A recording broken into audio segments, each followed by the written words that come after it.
Hello, my name is Pat Cashman, and today I would like to talk about horse fence. Nobody ever needed or want a horse fence. What people want is a safe environment for their horse. And this is the 21st century, and things have come a long way from barbed wire, woven wire, and all the things we've used for the last several decades or 100 years. I guess we'll jump right on in to the 21st century. High tensile wire has replaced woven wire for animal containment, both cattle and horses. The situation with a horse over other animals, a horse's defense mechanism is flight. And once they start running with a high tensile fence, if it's installed properly, they get into it, and then the first reaction once they find they've been stopped is to pull back. And at that point, it'll fillet right to the bone. A couple of decades or 30 years ago, Mr. Robbins out of Muscle Shoals, Alabama, who was in the vinyl business, invented a concept called poly-coated vinyl high tensile fence. Basically, it has all the protection capability, and when a horse gets into it, they can slide back out because of the vinyl coating on it. He even went a step further. If you want to use electricity to keep the horse off, he's put in a carbon core that will bring the power from the wire out to the outside of the fence, and that is basically the 21st century version of a high tensile or a wire fence. For the cosmetics, if you want the look of a board fence, they've also produced a high tensile wire, 3 strands, and from a distance looking at it, once it's installed properly again, it looks like a board fence with significantly less maintenance. The painting of it on a regular basis, splintered boards, and it's just a much safer, easier, and a much durable product. I mentioned electricity. If you're going to use electricity again, copper is much more effective than galvanized wire, stainless steel wire, or any other type of material. Now we have a product that is a high-strength poly fiber that has the strength of high tensile wire. High tensile wire has a breaking strength of approximately 1,350 pounds. The high-strength poly fiber with the copper woven in it has a breaking strength of over 4,000 or 5,000 pounds.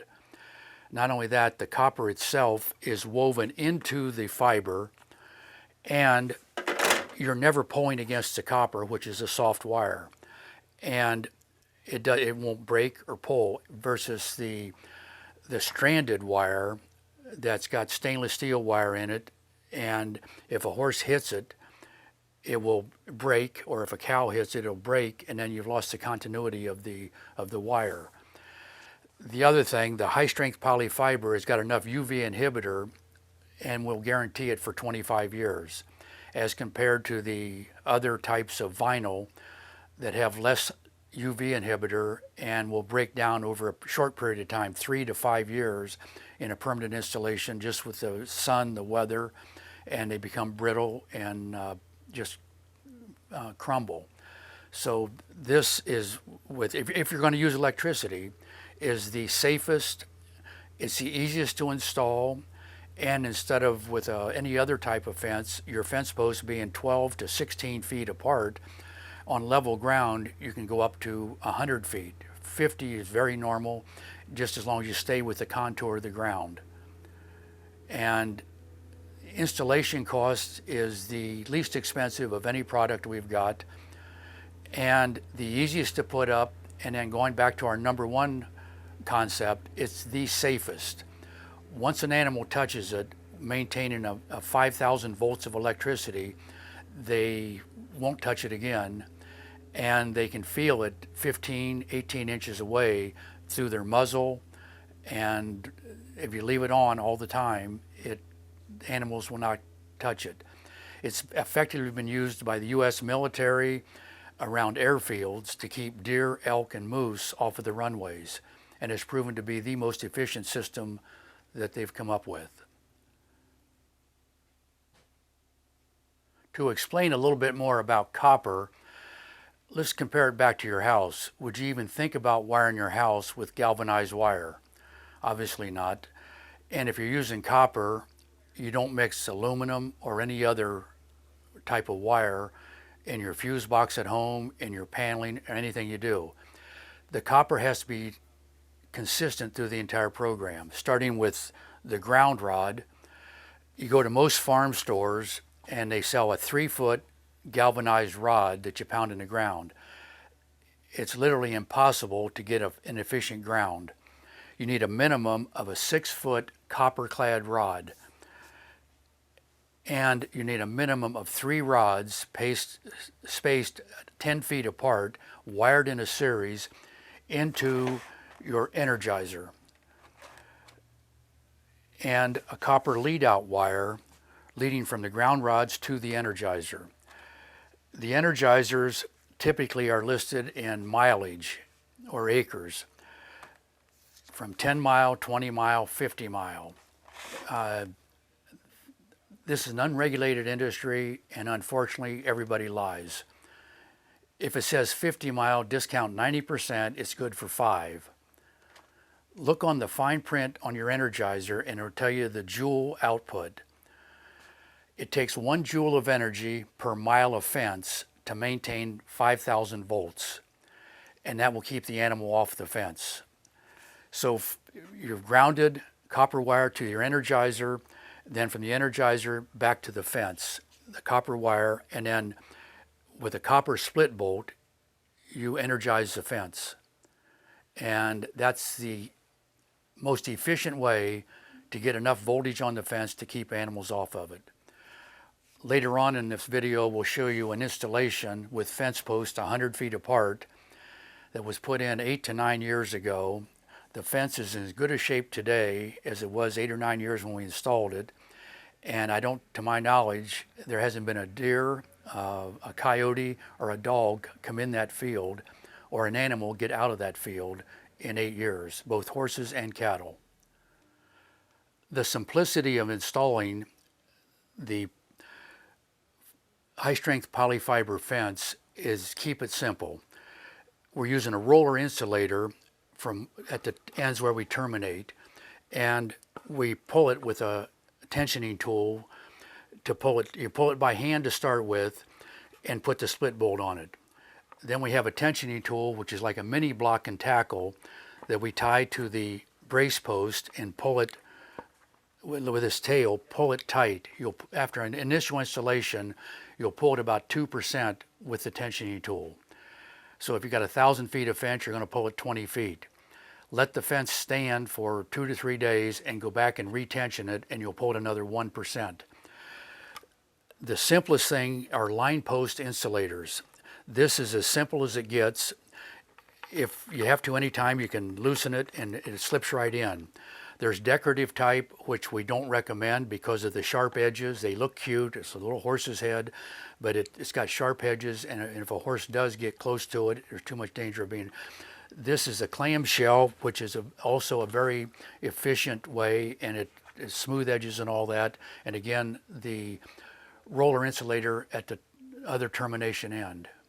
Again, copper split bolts that hold the wire together, or the high strength polyfiber and copper, and then you also run the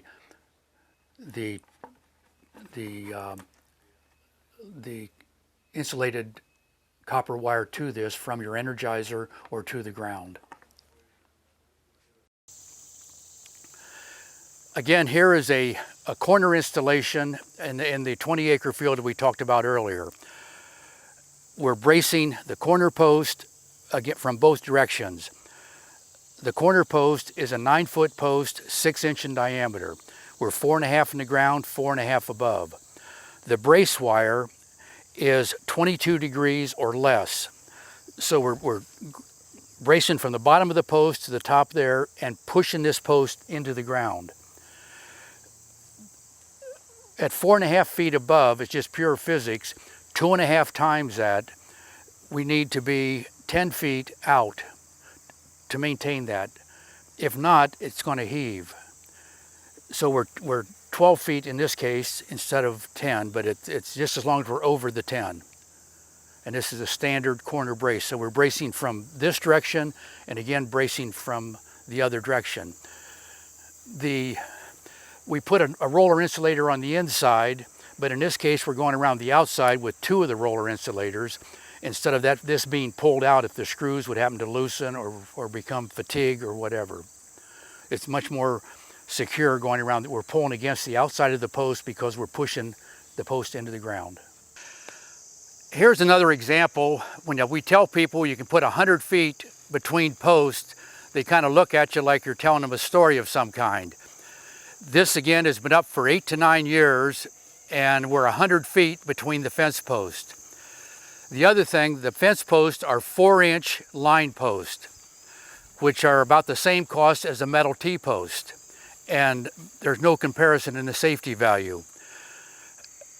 We have had horses and cattle for 50 years on this piece of property, and we'll never use another T-post ever. We've had them with horses stuck in their chest.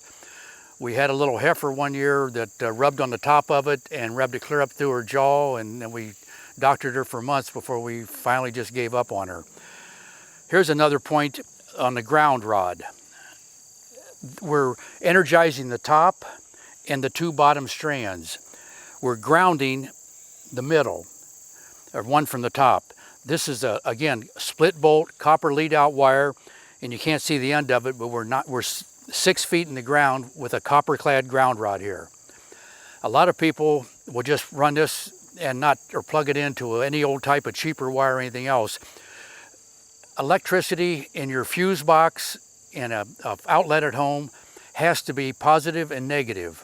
If you don't have the ground, the positive won't come in, or if you have a weak ground and have enough power on the positive, it'll bleed down and both of them will be energized. You have to use the same strength copper in the ground rod with a copper lead out wire and a ground rod. This is the wettest spot of the field here. So July and August, when the ground is real dry, if an animal doesn't get grounded through their hooves, they touch 2 of these and they're going to get the full jolt. In this case, we're running 9,000 volts of electricity through this wire. And if, for instance, if a deer were to try to jump this and we're in flight and not touching the ground, hopefully it would be repelled to the other side and not get in the field, or you've got another problem, how to get the deer back out of the field. But again, the copper lead out wire, and on a fence like this, we probably have 2 ground rods just grounding the ground. Sometimes when people tell us that they're not getting enough power through the line or whatever, well, you find out their brother-in-law, the electrician, installed it, and most electricians don't understand that you don't ground through the circuit, you ground through the animal's feet. And that becomes a problem if they don't understand that concept. But here again, showing you the ground in the middle of the field, along with we're still grounded at the energizer and all the way through the system. Here's an example of splicing or repairing a fence. In this case, it wasn't repaired. This is a 1,000-foot spool of fiber, and we joined the 2 here. It's 2 split bolts, and again, they wrap the ends of it here so it doesn't fray. Burn it and then wrap it.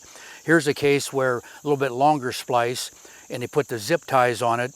And again, I don't want to touch it, but there's again 9,000 volts. When you come to an end, you burn it just like you would any other fiber twisted rope, and then put the tape on it and then burn it with a match, and then it doesn't fray out. But again, this is the way you would splice after joining 2 rolls together. We recommend not going over 2 rolls or 2,000 feet, and then we terminate it. And I'll show you that at the next termination post. But for instance, if a tree would fall on this, which has happened, and the fence will go down to the ground, shut the electricity off, cut the tree off, and the memory will bring it back to its original position without. If for by chance something with a sharp edge would sever the wire or the fiber, you just put 2 pieces together, splice it together like this, and then go back to the termination end and retighten it. as far as repairing it. I don't know of any fence we sell that's any easier to splice or to repair a damage with a tree falling on it or any other thing that would cause disruption in the braid itself. While we're at this point in the fence, we've got a swale that goes through the field, and we put the posts closer together. You can see they're 100 feet apart on down, and here we put them probably 50 feet apart to stay with the contour of the ground. So it's the most flexible installation of any fence product that we sell.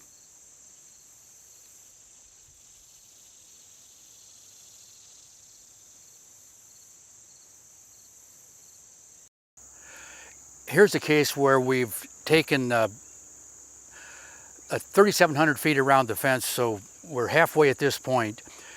We terminated the fence at this point with a roller insulator. Obviously, we tightened it to the direction there, and we've tightened it to the other direction. We're jumping around the post. Here's the copper split bolt. We're jumping around the outside of the post with the copper lead-out wire back to the other side.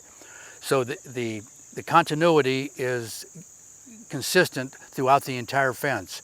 We're maintaining 9,000 volts from the starting point of the fence to every point on the fence, which this is the furthest point where we terminated and jumped to the other strand, 2 rolls going the other direction. So it's a really simple installation. We also grounded the ground rod, which we talked about earlier. We jumped around the post with the ground rod to maintain the same continuity between the ground and the positive, so that if they don't get grounded through their hooves. For instance, we've had cattle and horses in this field, and if we had sheep, we would have, instead of grounding this one, we would have grounded one from the bottom. A lot of people say that sheep, because of the insulation with their wool, are not affected by electricity. That's not the case. They can get full energy through the wool. It's their feet are so small that on dry ground, they don't get the full jolt of that. So here, if it's sheep or hogs, they're going to get grounded here. A hog will not root under this fence. So I don't know any other fence that a hog won't root under.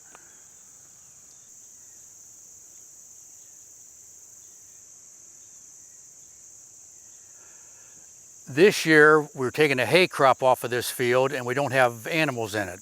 We have had horses and we have had cattle.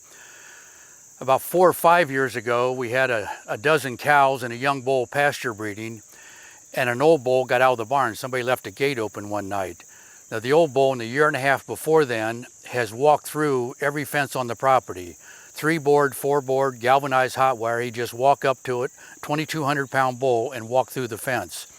We found him the next morning. He had circled this 3,700 feet of fence. The ground was all tore up on the outside, but he would not cross the fence itself, which is one heck of a testimonial for a 2,200-pound bull that's literally walked through every fence on the property.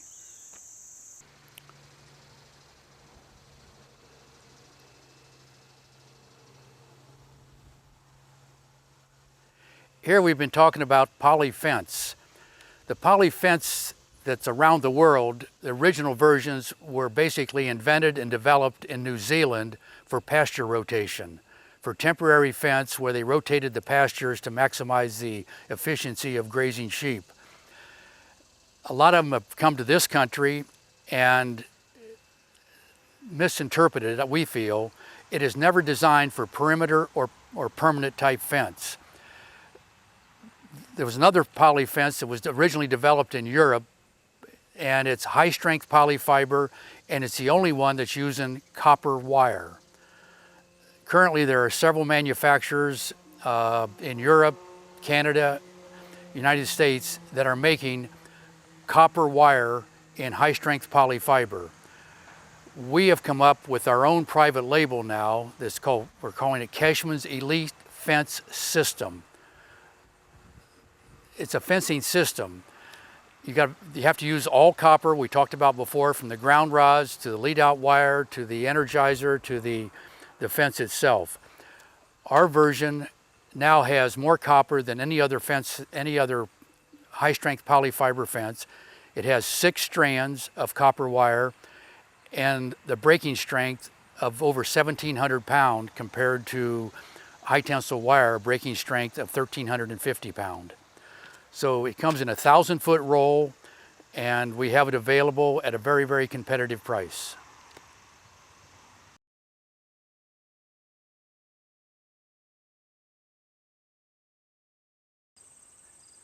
Here we've talked about confinement for the animal to keep it on your property, off the neighbor's property. Traditionally, we're building a board fence, or we talked about the high-strength poly fiber and all the other different options in fence. To build a round pen for a small area to break the horse, and even to a controlled environment of 60, 70 feet, once the horse is broke, so it's not running off, and in a training process, a round pen is the most viable. To build a round pen out of permanent fence is definitely an option, and we'll talk about that. Or you can put out of temporary panels, which are more portable, versatile. Here's a 100 by 200 arena. You can see on the other side, the round pen set up and the individual panels, and there's advantages and disadvantages to everything. Basically, if you build a round pen out of a fence, you've got a permanent structure, you can't move it, if high maintenance and no residual value. If you decide you want to sell the horse, sell the property and move on, you've got a pile of scrap at most. On portable panels, you've got total versatility. They're easy to put up, and cost-wise, they're not that much more than a permanent fence. And they carry residual value that you can sell them, you can keep on moving them around the property. They're great as far as not only a training mechanism and a safe environment. You can have a horse, you just want to get him out of the barn. The pastures are wet, soft. You don't want to tear the field up, so you put him in a round pen and you don't destroy your pasture. Basically, there are two types of panels. The rounded corner, which has been on the market for 50 years, or currently we have the horse safe, where the horse comes all the way up. You can't get a hoof caught. For instance, if these two panels were joined together, you've got a valley here that if a horse rears up and get a horse caught, and you're in serious trouble if he's stuck there and you try to get him out. Where the horse safe is just eliminated that entire scenario. Then we have different pinning mechanisms. A drop pin, which has been on the market for years.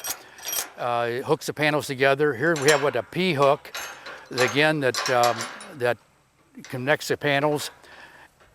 There's a chain mechanism that wraps around the panel and then hooks. The chain was primarily designed for the cattle industry, where you're hooking 2 or 4 panels together, rather than just 3 or 4 or 5. And you hook them together. The problem with just hooking 2 panels, you can't really get them tight. So it's always going to be a loose connection and loose fitting. This is what we call a rodeo latch that is the safest of any system going. If you take anybody's panels, when they get into their premium line or their heavy duty, this is the most popular latch or pinning system that you will find. Then we go through, there's all different varieties. 5 foot tall is definitely the most popular. We do carry 6 foot in a number of different series if you feel you have to have a 6 foot panel, but over the last decade or so, we sell very few 6 footers. It's very difficult for even your best jumpers to get enough of a start in a round pen to jump a 5 foot fence. Then we go, the industry is based on gauge of pipe. Everybody talks gauges.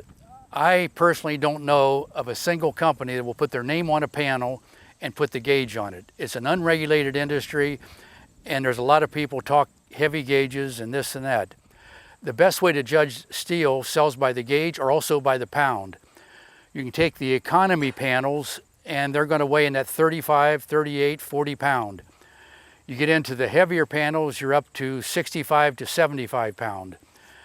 The best way is to go and physically look at a panel. You can't tell it on the internet, you can't tell it on what people talk about, on Craigslist, on used panels or anything. Just lift the panel. On the lighter weight ones, when they bend it, the tube crimps. On the heavier ones, it's smooth on the inside, on the corral panel. So you can tell the weight of the panel. This, for instance, here's a panel that is a horse safe. Here's another one and another one. They look the same, they're completely interchangeable. But here's a 70-pound panel. Here's, we call our Cashman horse panel. Here is a heavier panel, it's our heavy horse, and it's going to weigh another 10 pounds heavier. Then we have a Super Duty panel that's heavy enough to hold rodeo bulls, and this panel is going to weigh 120, 125 pounds. It's overkill for an equine horse operation. Our most popular is our Cashman horse that is heavy enough to hold up. And the other thing with a horse, a round pen or a panel is more of a visual barrier than a true physical barrier. A cow is going to come up and push on it, lean against it, or even just charge into it. A horse is going to look at it and stay within the area without physically coming in contact in the majority of cases. This is a heavy weight if it's commercial, if they're pinning calves, using them every day. And we sell this panel to a lot of commercial operations, but even on those, they damage more of them moving them with the forklift or a tractor than they do from the actual animals touching them. Then you get to the finish. These are standard painted panels. The newer processes are powder coat, e-coat, where there's no volatiles escape into the environment. And it also gives you a nicer finish. Here is the same panel in our Cashman heavy horse that's got a powder coat finish on it. To get this finish to really hold up and not peel off is a very expensive process. They clean the pipe first of all with 400-degree chemical, and it has to have, you can't have any seams or holes anywhere in the weld. If not, moisture will get in, and when they heat it to 400 degrees, it'll actually blow that tube apart. We also carry it in hot dip. There's a lot of galvanized panels on the market. Very, very few hot dip. For instance, our economy panel over here is not only lightweight, it's galvanized, and when they weld this joint here, the flux in the weld interacts with the zinc on the metal, and this joint is going to rust out or fatigue much more rapidly than just a painted panel. Where if you hot dip, they drill holes in the top and the bottom of every piece of pipe, and then this entire panel is immersed into hot zinc. A panel, our heavy horse panel, weighs about 70 pounds. By the time they hot dip it, it increases the weight by 13 pounds. There's zinc on the inside and on the outside, and it increases the cost significantly. But again, here's a panel that's going to look like this with no rust 25, 30 years from now. That's the gist of our panels. We also carry the largest selection, the largest inventory of anybody in the entire United States. You can come to our facility and you can look at the inventory here and find the most complete selection of anywhere in the country.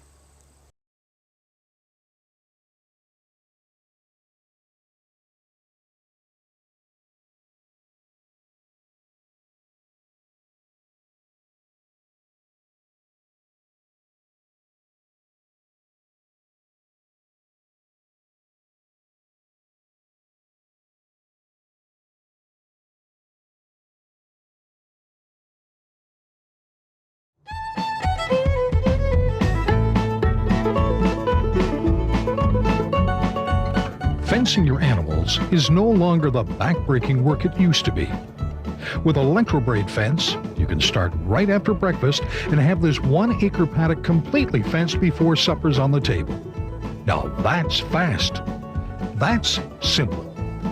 Electrobraid is so simple that except for digging post holes, the only tools you'll need to install the braid fence can be carried in a canvas tool bag. Electrobraid Fence is the permanent electric fence which is safe, secure, simple. Installing Electrobraid will save you time, money, trees, and trouble. This installation video will explain how to install Electrobraid for small paddocks, medium pastures, and large pastures.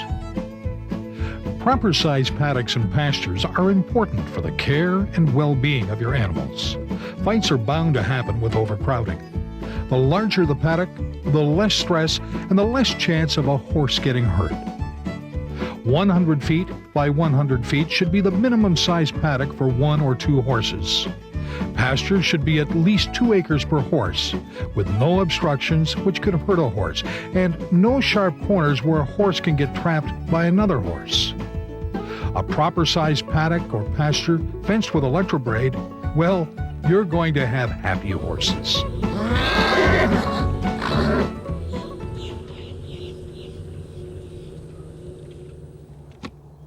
Start by setting your corner posts and end posts. Electrobraid is a tension system. That means you should brace corner posts according to the contour of the land and soil conditions. Whether you choose H-bracing or H-bracing with a 4-board look, a rounded corner system, or the mule corner post and anchor system, correct bracing will be the backbone to your Electrobraid fence. The mule is a pretty slick posting system and works well with Electrobraid. The mule uses augers as an anchoring system. Use a large auger for corner posts and brace posts, the small auger for dip posts. Just screw in an auger for a fiberglass corner post. Then screw in the brace augers at 45-degree angles. Bolt the brace post to the corner posts and screw on the insulators. That's it.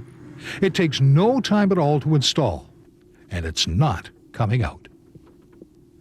Now, with the posts in place, use a jig or ruler and mark the posts for spacing each line of braid. Space the other 3 lines a foot apart or to whatever spacing best suits your animals.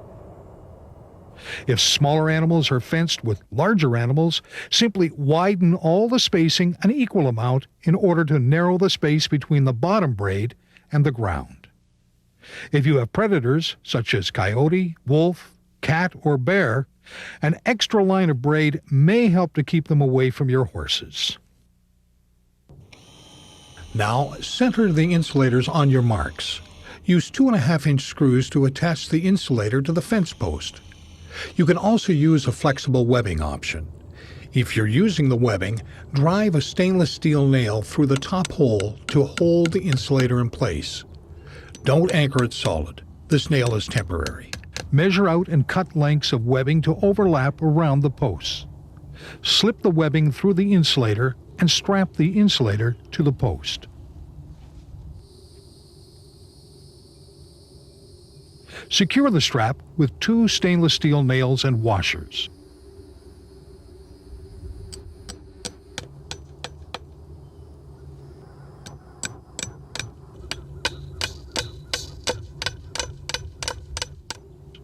Remove the nail which was holding the insulator in place. Strapping allows the insulator to freely adjust to the directional changes of the braid. Installing the braid is simple. Using the end straight from the reel, thread the braid through the insulator and clamp it tight. Leave approximately 2 inches outside the split bolt connector.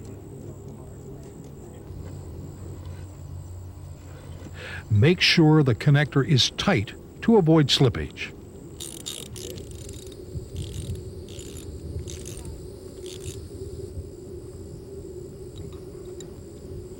Now, start fencing. Carry the reel with you.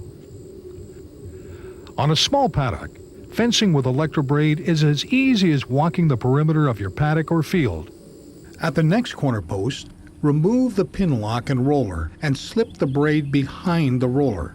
Replace the pin lock and you're on your way to the next post. Do the same thing at all of the corner posts and watch how easy the braid changes direction. It travels freely around the roller. This first strand of braid between all of the corner posts is a guide that tells you where to dig your inline posts. Using your guide, start digging and install your inline posts. There won't be as many posts as on a traditional fence. Inline posts are only needed every 50 feet. However, depending on the lay of the land and climate conditions, you can span up to 100 feet. That's 1/10 the number of posts for a traditional fence. Electrobraid's super strength and tremendous resilience allows for these distances.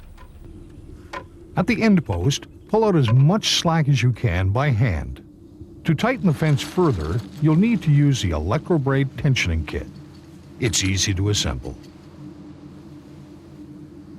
Tie the S-hook to one end of the ratchet rope.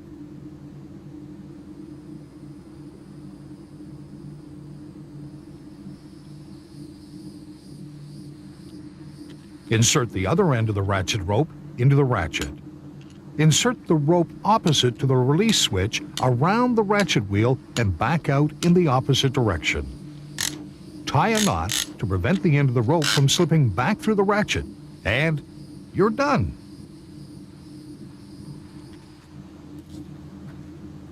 Attach the ratchet system to the post. Now, tighten the braid with the ratchet system.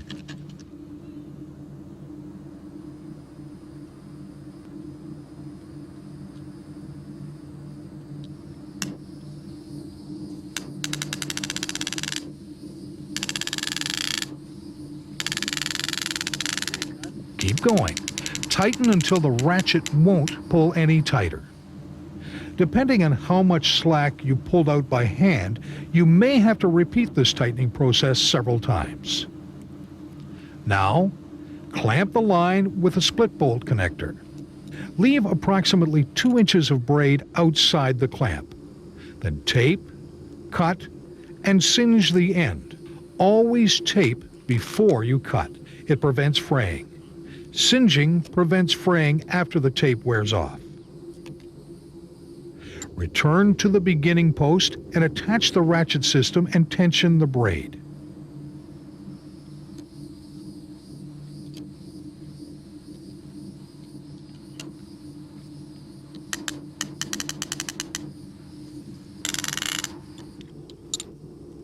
Release the split bolt connector.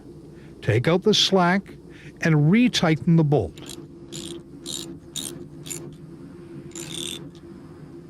That's all there is to it. Install the remaining lines in the same way. In different soils and in different climates, posts can shift and cause the braid to relax. All you have to do is simply reset and tamp your posts and retension the braid. Be sure to tighten each line before starting the next. Electrobraid allows you to work with the lay of the land. Streams are easy to cross. Electrobraid accommodates all sorts of terrain, including dips and rises. You can use wooden or fiberglass inline posts. The fiberglass posts are lightweight, sturdy, and using the dip auger for anchoring, they're easy to install. And once in place, a mule can't pull them out. Electrobraid is ideal for wooded environments. Trees can be used as corner posts, inline posts, and as end posts. Installing Electrobraid on medium-sized pasture is every bit as easy. Because of the longer run in a medium-sized pasture, you need to tighten the line from corner post to corner post. You'll need a second ratchet system to do this.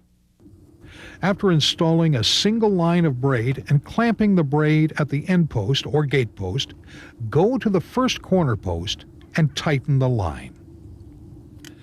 Pull out the slack, then tighten the line with the ratchet system. Leave the ratchet and clamp attached to hold the line tight. Proceed to the second corner post and repeat the tightening process with a second set of ratchet and clamps. Leave them attached to hold this section of line tight. Return to the first corner post. Remove the ratchet and clamp and use it to tighten the braid at the third corner post. You're simply working your way around the paddock and tightening at each corner post. Using this method on long stretches allows you to tighten each line in one procedure. Installing Electrobraid on large pastures is pretty simple too. For large installations, you can run 4 lines at once. Here's how. Set brace posts every 2,400 feet. Space inline posts every 50 to 100 feet, depending on the lay of the land and climate conditions. Attach 4 lines of braid to the first brace post. Run the lines for 2,400 feet to the next brace post. That's 2 full reels of braid. Install the braid to the insulators on the inline posts as you go. Splicing together reels of braid is simple too. Use 2 split bolt connectors and make sure the double helix copper connects with the split bolts. Tighten the bolts, and away you go.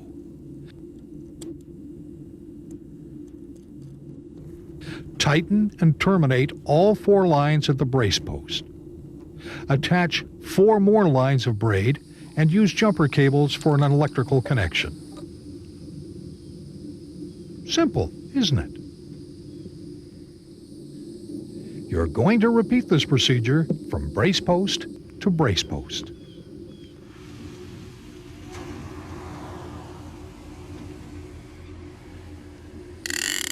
When you get to a corner post, insert the braid in the insulator. Pull out the slack by hand, then tighten the braid, leaving the ratchet system attached to hold the lines tight.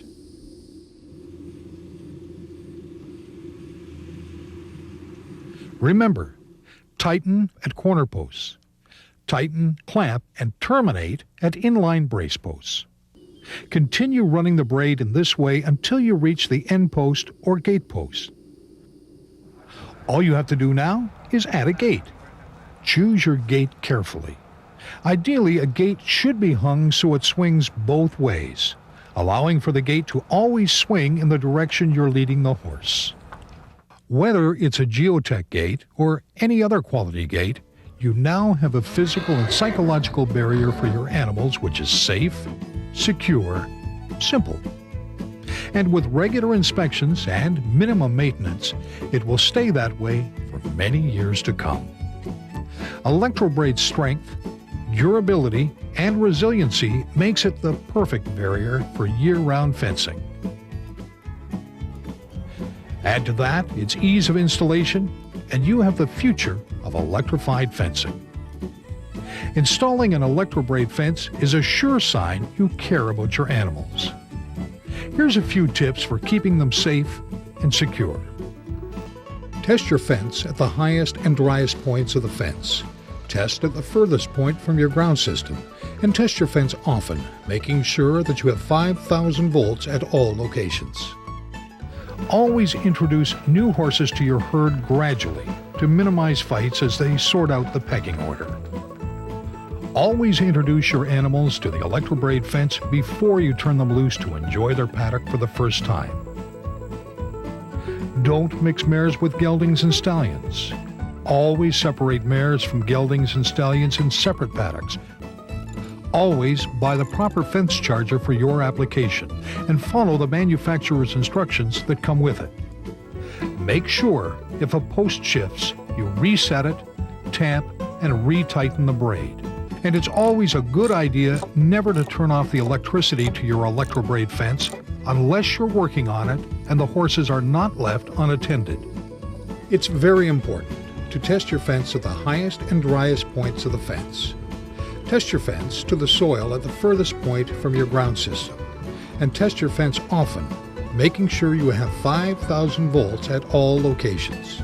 With proper installation, regular inspections, and proper electrification, your animals will be happier behind your Electrobraid fence. Electrobraid works well, costs less, looks great. Visit our website or give us a call.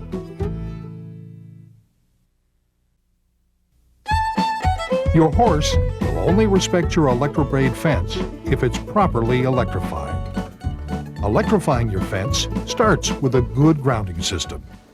Use a minimum of 3 copper-clad ground rods. Do not remove the clamp on top of the ground rod. Leave the clamp on while pounding the ground rods into the earth. Pound 3 copper-clad ground rods into damp, moist soil in a dip, glade, or other low-lying wetland. The 3 ground rods should be spaced a minimum of 10 feet apart in a rough triangular pattern. Doing this will ensure a proper ground system. Now, grab a shovel. Dig a shallow trench approximately 8 inches deep. Always bury the wires to protect them from damage and to protect you and the horse from tripping. Connect all 3 ground rods using a continuous length of heavy insulated copper lead-out wire. Strip the wire and then fold the strip section in half. This double copper strip will ensure a good connection with the copper on the ground rod. Connect the ground wire to the ground rod and tighten the clamps.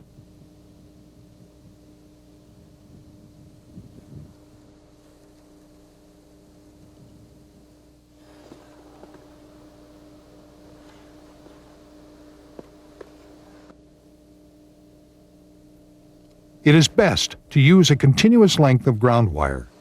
Do not use 3 separate wires to connect the ground rods.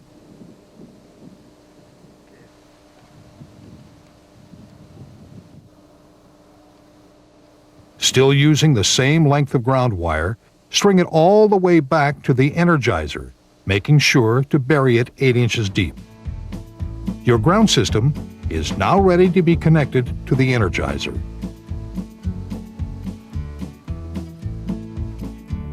Just use a little common sense when you're choosing where to put the energizer. The closer it is to the fence, the less wire you need to use, and the less trench digging you'll need to do. Also, place it out of the weather, away from flammable materials, and out of the reach of children. The ground wire you just connected to the ground rods now gets attached to the energizer. Then connect a length of lead-out wire to the energizer.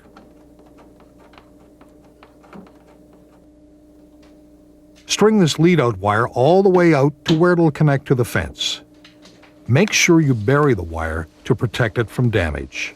In rocky soils, it's best to run the wire through a poly pipe to protect it from any abrasion. Where the lead-out wire meets the fence, fasten the wire securely to the post to protect it from the horses or any other kind of damage.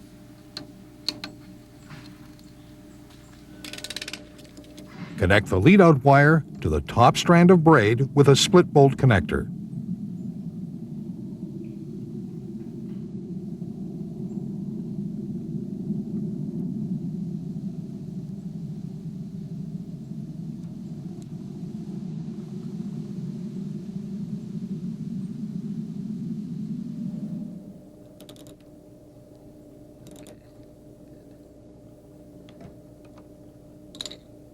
Then, using short lengths of lead-out wire, jump down from the top strand to the third from the top.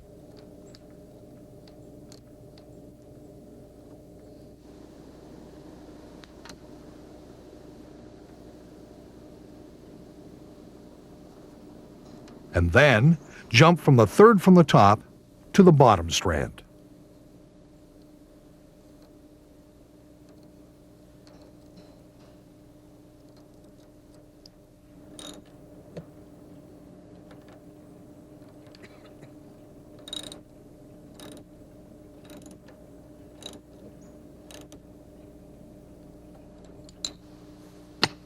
Grab that shovel or pick again, because you're digging a trench to the nearest ground rod in the grounding system we attached to the energizer earlier.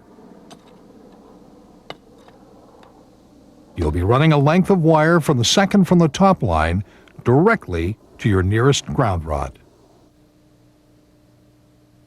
Connect the ground wire at one end to the ground rod and attach the other end of the ground wire to the second from the top line.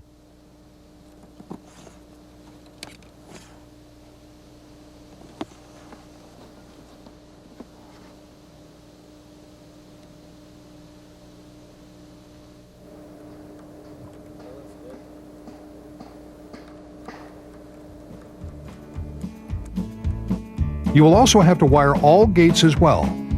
Please consult your installation manual to see exactly how this is done. The electrical connections are done. You can go plug in the Energizer. It's time to test the fence. To see if your fence is properly electrified, perform the following tests. Go to the furthest point of your fence from the ground system. Test the second from the top grounded line and each of the other electrified fence lines to confirm that the fence is wired properly with no electrical shorts. The voltmeter should read at least 5,000 volts. The next test is the most important test. Check the voltage between each electrified fence line and the soil under the fence. Place the ground pin on the voltmeter about half an inch into the soil and test the actual voltage of each positive line. The voltmeter should read at least 5,000 volts. Repeat this test to the soil at any high points or dry areas in the paddock to make sure that you're getting at least 5,000 volts. If all readings are over 5,000 volts, your fence is working properly. If you get readings below 5,000 volts, please watch the troubleshooting section of the video to diagnose the problem. Troubleshooting your fence begins back at the fence Energizer. You will perform the following tests to diagnose where the problem is. First, unplug the Energizer. Disconnect the lead-out wire and the ground wire from the Energizer.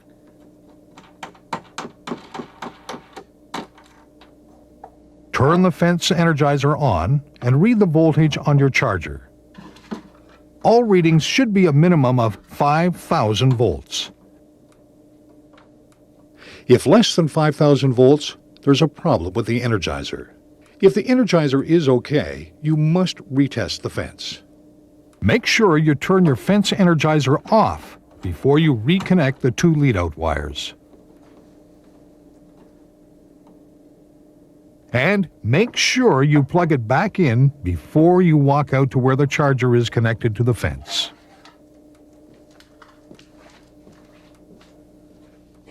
Walk back out to where the Energizer is connected to the fence, and using the voltmeter, test the fence. The ground pin on the voltmeter should be connected to the second from the top grounded line. The hook on the voltmeter goes on the electrified fence line.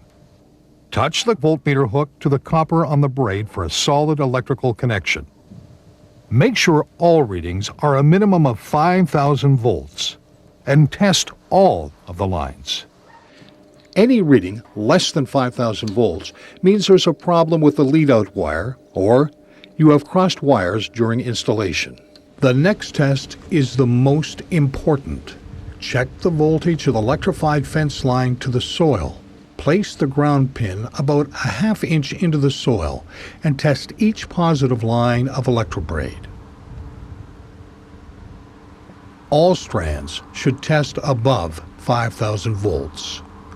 Repeat the same test at any high points and dry areas along your fence. If any test is below 5,000 volts, there's a problem with your earth return system, and you'll have to test your earth return system. To test your earth return system, you're testing to make sure your fence is grounded sufficiently. Turn your fence charger off. Then choose a location at least 350 feet away from the Energizer. You want to short-circuit the fence to test the ground system. Do this by laying metal stakes or pipes against only the bottom strand of the fence.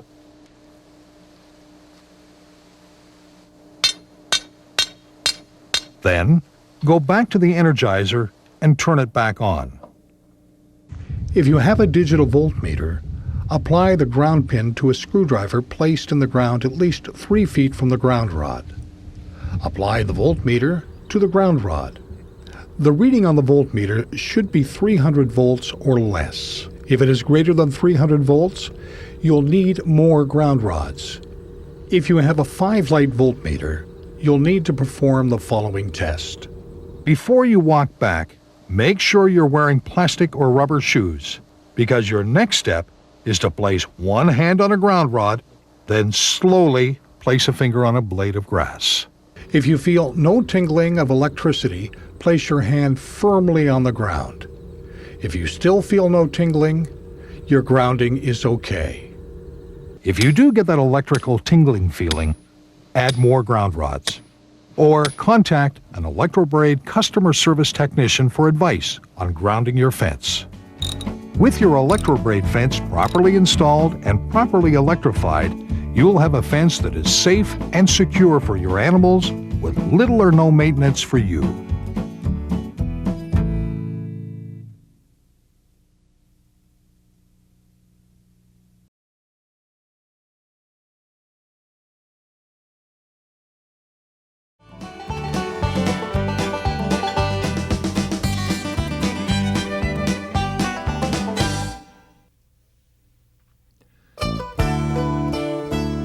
The first step after receiving all the materials for your common sense fence is to identify and become familiar with all the components. Lay out everything you've got and count all the parts against your order. Now it's time to start installing. Determine where you want your first corner or end. You will put in all the corners, ends, and changes of direction first. Set out the corner post and braces needed for this first corner or end. We'll start this demonstration with a 4-foot corner post. 5- and 6-foot corner posts need additional installation steps. We'll cover that later. Put the aluminum insert and set screws in the bottom of the corner and brace posts. Take out 9 inches of dirt and screw the anchor straight down until the top of the anchor shaft is even with ground level. Next, measure out 51 inches for a 4-foot system and stick the anchor into the ground in line with the wire run. You do not dig a hole for the brace anchors. Start the brace anchor straight down and screw it in until the flighting is just under ground level. Now pull the anchor over toward the post while screwing it into the ground. It's a good idea to check the angle of the brace when this auger is halfway in. Slide the corner post over the first shaft and hold the brace post next to the brace shaft to see where it will be on the corner post. It should meet the corner post about 7 holes or 14 inches down. The handles of the install tool should be at ground level if the angle is correct. If the angle is not correct, simply screw backwards a couple of turns and adjust the angle when you start to screw it back in. Screw in the brace anchor until the top of the shaft is just below ground level. Now dig a little dirt out from around the shaft. This allows the fiberglass tube to slide over the shaft. Repeat this process for the second brace. Slide the corner post over its anchor shaft. Align the pre-drilled hole straight down the fence line for an end post, or split the difference for a corner post or change of direction. Tighten the set screws as much as you can. Make sure the connections are below ground level. Slide the brace strap over the corner post, go down 7 holes, and fasten the brace or braces to the corner post with the bolt, washer, and nut. Now level the corner by sight or use a level. Try to lean the corner back 1/8 bubble to allow for any settling when the wires are tensioned. Once leveled correctly, tighten the set screws as much as you can on the brace posts and backfill the dirt. That's it. Here are the differences for 5- and 6-foot tall systems. First, the brace clamps need to be slipped onto the brace tubes before the aluminum inserts are installed. The measurement out for the brace anchors is 65 inches for 5-foot and 72 inches for the 6-foot.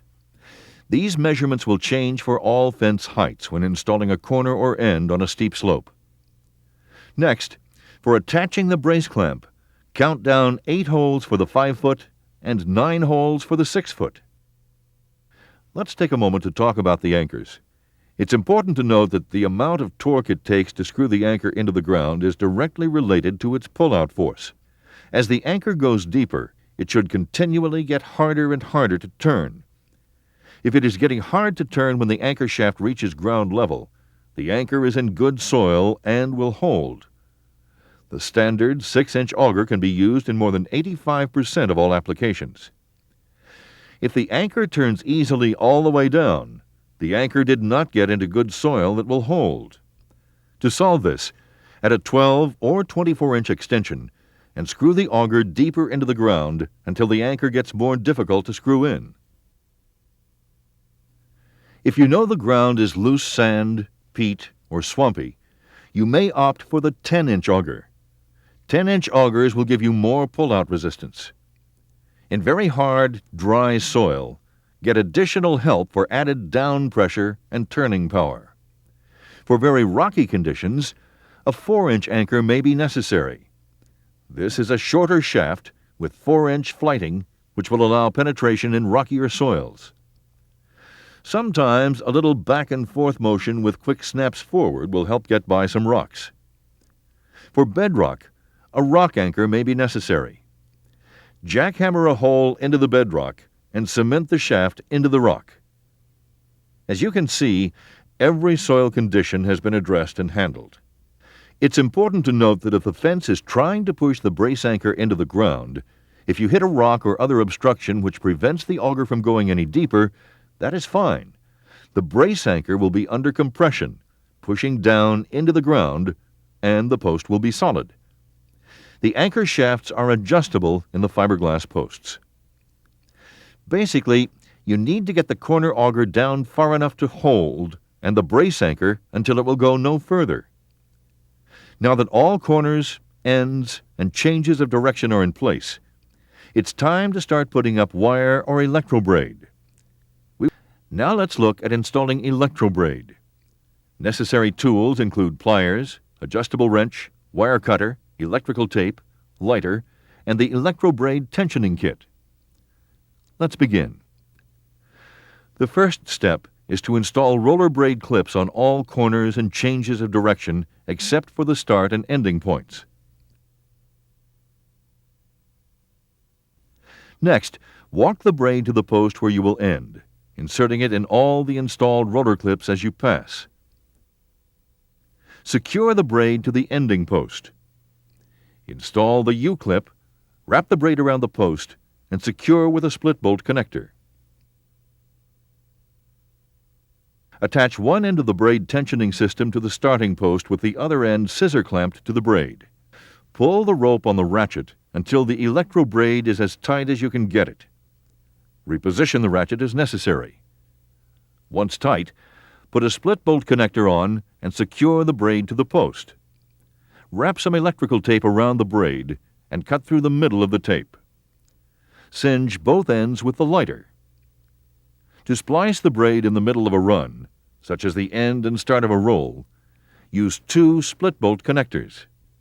Again, use the first line of braid to assure a straight line when driving in the line posts. Pound in the posts, put the clips on, and secure the braid. Run the rest of the electrobraid lines and secure them as before. Check the tension of the braid after a couple of days on longer runs. Retightening longer runs should only have to be done once. The other thing that we do have here are several creek crossings. And the way this system is set up to keep the fence hot crossing the creeks is phenomenal, and we're extremely pleased with that. We recommend burying a 1-inch poly tube under the gate to get electric power across the gate opening. Run the hookup wire through the poly tube. Bend the tube and put on a cable tie.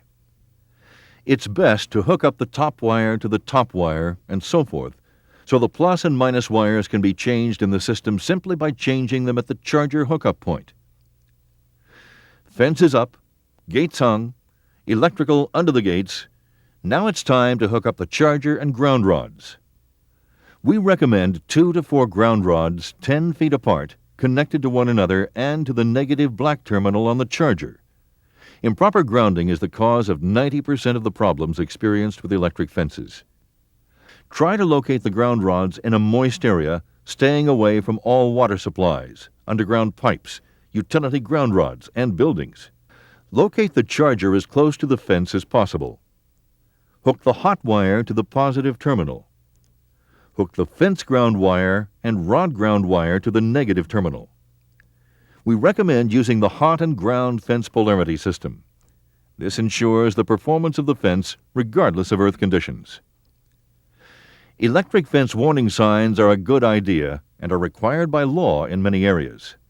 It's best to introduce animals to new fences in small numbers. Let a few animals out for a day, and then let the rest out.